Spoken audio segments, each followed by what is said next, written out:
Мына ол сіздердің экраныңыздардағы тұрған адам СССР Генералдық прокуратурасының башқы тергөөчүсү. Биринчи bunun сөзүн угабыз, андан кийин сөздү улантабыз. Вот по вашему расследованию были наказаны те люди, которых вы нашли виновными? Частично. Вы понимаете, в массовых беспорядках, конечно, все убийства не раскрываются, да? Вот. Но я вот, например, хорошо помню, вот к нам ходил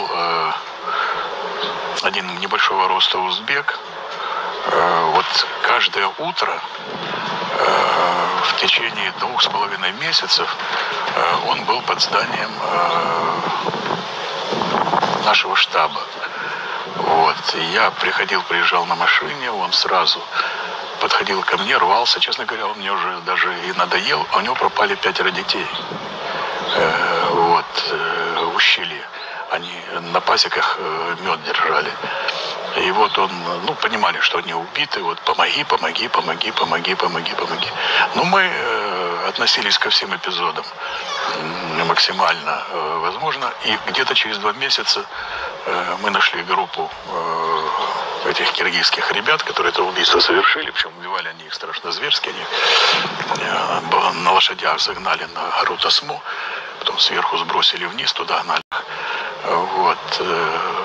По жестокости очень такое убийство. Многие были наказаны. Сказать, что все наказаны, бросьте. 550 где-то человек было убито, о чем вы говорите? Наказаны были исполнители. А в организаторах, о чем вы говорите?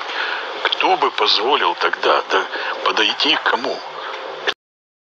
Мына өзүңүздөр уккандай, ушул адам биз Кыргызстан СССР болуп турган кезде, Советтер Союзунун курамында турган кезде ош окуясы чыгып, ошол окуяны келип, Москвадан келип, изилдеп, иликтеп, кармаган адамдар жөнүндө айтып атат. Ошол адам атууга кетип, Кыргыз Республикасынын сотунун өкүмү менен атууга кетип, атуудан кайра келген. Атылбай кайра келген. Канча бир жылдардан кийин кече жакында чыккан. Ошол адамды мен таптым. Ошол адамдан өтө көп кызыктуу маалыматтар алдым. Жакынкы күндөрдө ушул адамдын интервьюсун сиздердин назарыңыздарга тартуулайбыз. Анда эмесе дайыма биздин каналда болуп туруңуздар. Анда эмесе Jamil Production kanalında görüşкөнчө.